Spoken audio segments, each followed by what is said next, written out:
Stade Toulousain, podcast. On mettait le maillot, on avait une armure, une carapace et ça, on allait gagner quoi qu'il arrive, même quand on perdait de 10 points, 20 points. Ça a été extraordinaire. Le podcast de la culture rouge et noire.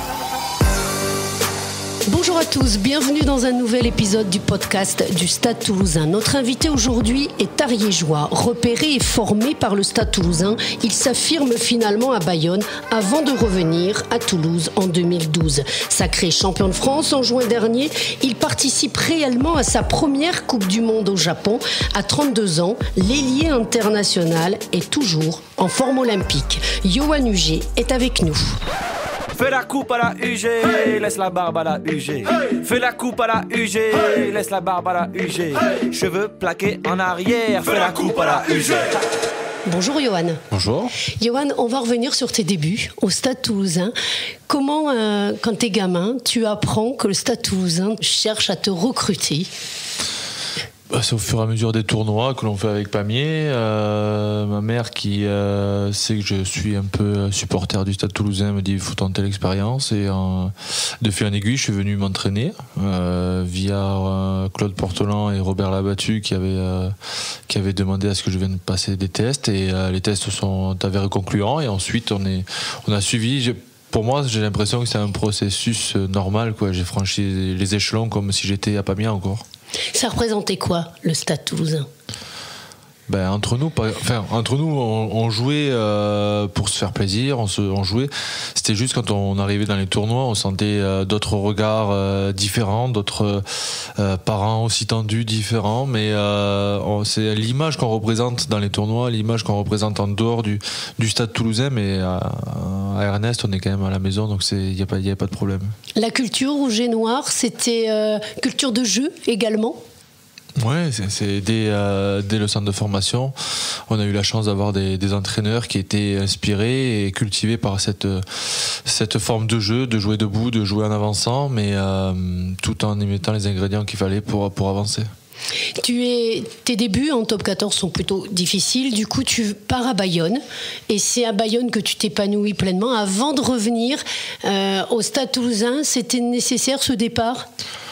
Mes débuts au Stade Toulousain, c'est jamais évident parce que y avait Cédric et Vincent qui étaient en pleine forme, internationaux confirmés. Donc pour moi, c'est difficile d'avoir le temps de jeu que j'espérais. Donc il était préférable que je parte. Donc je suis parti déjà 2 ans à Agen. 2 ans où j'ai pu m'épanouir aux côtés de Christophe Delot qui était quand même issu du Stade Toulousain, et dans mon processus à chaque fois que je suis parti j'ai essayé de trouver quand même avec un peu de chance mais un fil conducteur avec le Stade Toulousain pour garder cette culture et j'ai eu la chance d'être entraîné par Christian Lanta et Christophe Delot pendant 2 ans à Agen. Ça s'est bien passé, on est champion de France personnellement aussi. Ensuite Christian Gajan que j'ai eu à Bayonne avec Thomas Lièvremont où ça a été vraiment une révélation en tant qu'homme, en tant que joueur de rugby. Grâce à eux j'ai découvert des hommes aussi en face qui étaient à l'écoute et m'ont fait énormément progresser avec une région où il y a tout pour s'y plaire. Donc c'était vraiment un passage obligé dans l'apprentissage d'un joueur pro. Aujourd'hui, depuis tu es revenu en 2012 au Stade Toulousain, tu étais revenu pourquoi ? Pour les titres aussi, peut-être ? Ça représentait ça aussi, le Stade Toulousain ? Le choix était cornélien en fait, parce que j'étais dans un confort à Bayonne où tout était autour du rugby, avec le club qui était difficilement stable, avec beaucoup de changements dans l'année où j'étais. J'ai connu trois entraîneurs et j'étais fatigué en fait d'apprendre tout ça par les journaux. Je voulais vraiment un club stable et il s'avère que le Stade Toulousain est arrivé. Et pour la petite anecdote, j'avais dit à Didier Lacroix que je reviendrais. Donc il m'a dit il y a beaucoup de joueurs qui m'ont dit ça et j'avais vraiment à cœur de revenir juste pour lui, même si c'était une année, si c'était 6 mois, mais je voulais vraiment revenir parce que je lui avais dit en partant parce qu'il m'avait entraîné en espoir, donc en partant j'avais dit je reviendrai à Toulouse. Donc voilà, c'était juste par rapport à lui où j'avais vraiment à cœur de revenir. Et aujourd'hui c'est ton président. Depuis que tu es revenu, tu trouves que ça a changé jusqu'à l'aboutissement du titre en juin dernier ? Ça a changé, ça a évolué, il fallait du changement, il fallait une évolution du Stade Toulousain parce que depuis quelques années, bien sûr, on était On avait faim, mais le frigo il était plein. Depuis 2010, le titre de champion d'Europe, double champion de France 2011-2012. Donc c'était compliqué. Après, il y a cette nouvelle génération qui est arrivée, qu'on a vu arriver, nous, depuis 2012, les François Cros, Jules Marchand et la nouvelle génération qui arrive. Donc c'était vraiment leur laisser le temps de s'affirmer par rapport aux anciens aussi qui faisaient de la résistance. Ce titre, pour toi, ça reste ton plus beau souvenir en juin dernier? Ouais, on peut pas dire que effectivement c'est le seul, donc oui, pour moi ça reste un très beau souvenir, d'autant plus qu'on a l'impression que je sais pas, c'est difficile de dire ça, mais la saison était linéaire, quoi. On n'avait jamais connu exceptionnel, 3 défaites seulement, ouais, voilà, sur une saison. On a l'impression on mettait le maillot, on avait une armure, une carapace, et ça, on allait gagner quoi qu'il arrive, même quand on perdait de 10 points, 20 points, on se regardait, mais il n'y avait jamais de l'affolement. Donc ouais, c'est plus par rapport à toute la saison qu'au titre en lui-même, que c'est une saison où ça a été extraordinaire. Tu as une image qui te reste de cette période, le retour au Capitole aussi peut-être? Ouais, c'est le retour au Capitole qu'on attendait, parce que je les ai vus avec toute la génération, Christophe Delot en 96, quand il gagne le titre aussi, il vient au Capitole présenter la première Coupe d'Europe. Donc j'avais plein d'images comme ça, même plus récentes avec les anciens. Et j'ai jamais je me posais toujours la question par où ils arrivaient, en fait. Je sais pas, donc là j'ai vu par où on arrivait, c'était très sympa, et voilà, quand on arrive, on aperçoit d'abord un peu de foule, et puis après on voit cette place qui est remplie de rouge et noir. C'était un très bon moment. Alors tu parles beaucoup des anciens. Aujourd'hui, même si tu es en pleine forme, tu as 32 ans, tu fais partie à ton tour des anciens avec ton compère Max Médard. On s'accroche. C'est sûr qu'on est vite passé de jeunes à anciens. On a juste le temps de se retourner. On fait partie de cette ancienne génération. C'est difficile à dire, parce que pour nous, il y a 2 ans, on était encore des jeunes malgré tout, avec des grands noms dans ce vestiaire, comme Titi, Pato Albacete, Florian Fritz. Voilà, il y a eu un virage à 90 degrés qui a été fait, qui est remarquable du président, parce qu'on a réussi à remplacer ces grands noms par des jeunes, et à avoir cette même ligne de conduite dans le jeu, et surtout à représenter le Stade Toulousain. Il y a aussi une volonté au Stade Toulousain de transmettre. Ce que vous avez reçu, vous avez envie de le transmettre aujourd'hui? On ne peut pas tout transmettre. Non, on ne peut pas tout transmettre, parce qu'aujourd'hui, c'est une nouvelle génération. Ce qu'on a subi avec Max, il y a très peu de jeunes qui pourraient le subir aujourd'hui, parce que c'était comme ça. Les anciens étaient très durs avec nous. Pour nous saluer, on prenait des petits coups de tête, des nuquettes. Donc... dans le rugby, c'est tout à fait normal, ça fait partie de l'apprentissage. Comme je disais, Garba a été vraiment dur, mais aujourd'hui on la remercie, parce que c'est lui qui nous a forgé ce caractère que l'on a aujourd'hui sur le terrain. C'est lui qui nous a forgé le caractère qu'on a à transmettre par rapport aux jeunes. Donc on essaie de transmettre sur les entraînements, de montrer qu'au Stade Toulousain, ou dans la vie, parce que c'est pas que le rugby, mais il faut jamais rien lâcher, quoi qu'il arrive, il faut s'accrocher.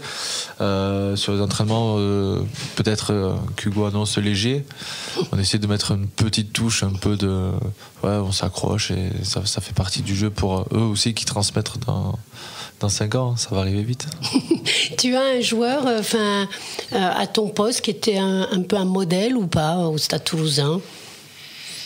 Au Stade Toulousain, on a d'abord il y a eu Émile qui a été un peu la nouvelle génération d'ailier, grand, costaud, qui allait très vite.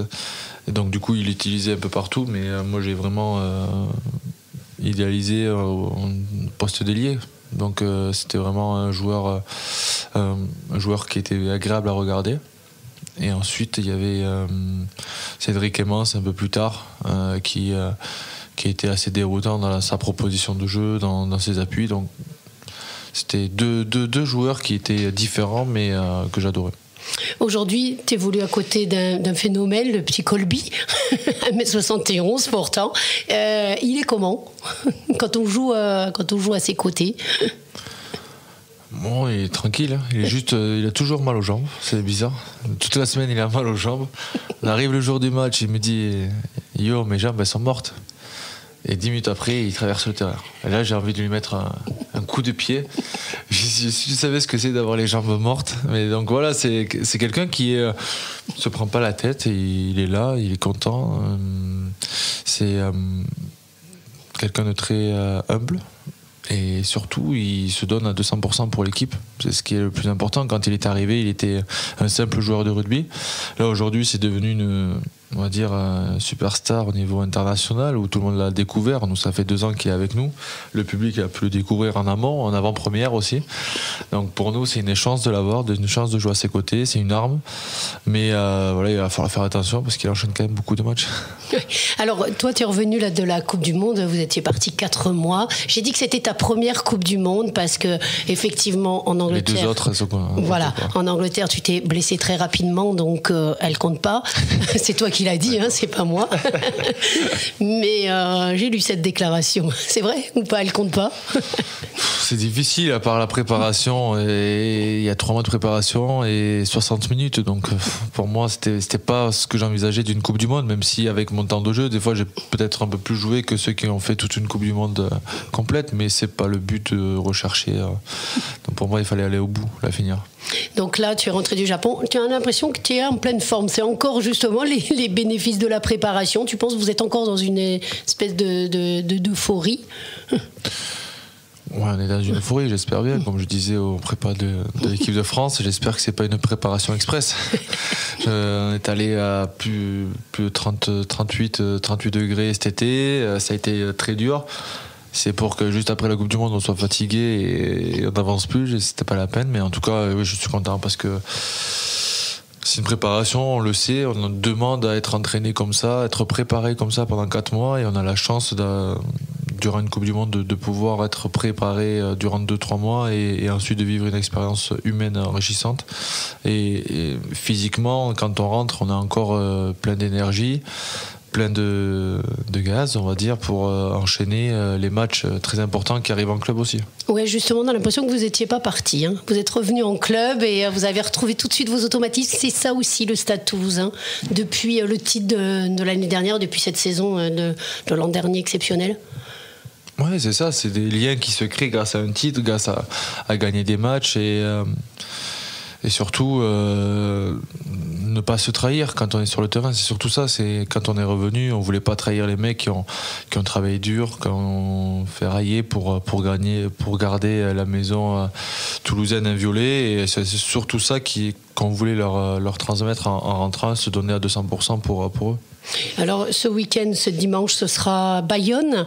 Tu retrouves le club où tu t'es épanoui. Ça te fait toujours quelque chose de jouer contre eux ou non? Après, et puis vous allez retrouver Yannick Bru aussi en face dans le staff. Ouais, c'est ça. C'est exactement ça. En fait, il y a beaucoup de sentiments qui se mélangent parce que c'est toujours un club à part, un club que je suis avec attention parce que ils ont des supporters, ils ont l'administratif qui se démène à 200% pour faire vivre ce club. C'est pas évident. Un staff composé majoritairement quand même de Toulousains avec Monsieur Artiguste et Christophe Foucault également, médecine et Yannick Bru. Donc s'il y a bien un match qu'ils ont coché, c'est celui-là, les connaissant. Et j'espère que nous on sera au rendez-vous parce qu'on peut avoir une déconvenue. Parce que je connais le staff en face et je peux dire que ça va être un match très très tendu. Et ensuite, ce sera le retour de la Coupe d'Europe avec une double confrontation contre Montpellier. L'Europe, vous avez enchaîné 2 victoires, 9 points. Ça reste un objectif aussi prioritaire du club, j'imagine. Mais quand on a été champion de France, on a peut-être plus envie d'être champion d'Europe l'année d'après. Je pense qu'on n'a pas de choix. Il faut être bien. Pour être bien dans les compétitions, il faut être bien installé dans les deux. On ne peut pas se projeter sur la Coupe d'Europe si on est 10e de top 14. On ne peut pas se projeter sur le top 14 si on a vécu 2 défaites consécutives en H-Cup. C'est compliqué. Donc ça engendre de la confiance de gagner des points. Surtout qu'en top 14, on n'est pas non plus hyper à l'aise. Donc à nous à être bien en top 14 pour préparer sereinement la Coupe d'Europe. Donc il n'y a pas de choix prioritaire sur une compétition. On essaie de se donner à fond comme la saison dernière, on nous avait prédit la poule de la mort. On voulait voir, se tester sur les 2 premières rencontres.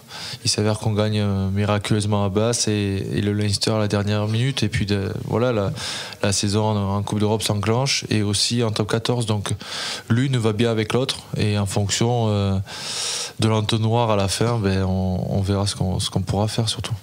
Pour conclure, qu'est-ce qu'on peut te souhaiter, Johan Huget ? Une saison aussi belle que celle de l'année dernière, déjà ce sera très bien parce qu'on ne se rend pas compte parce qu'on a le nez un peu dans le gazon, on enchaîne la Coupe du Monde, on enchaîne les tournois, on enchaîne la Coupe d'Europe et le top 14, mais ce qu'on a vécu en 2019 est assez remarquable.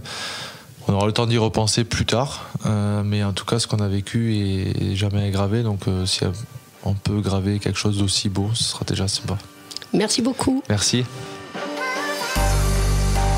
Merci à tous pour votre écoute. Les Rouges et Noirs vous attendent ce dimanche à 16h50.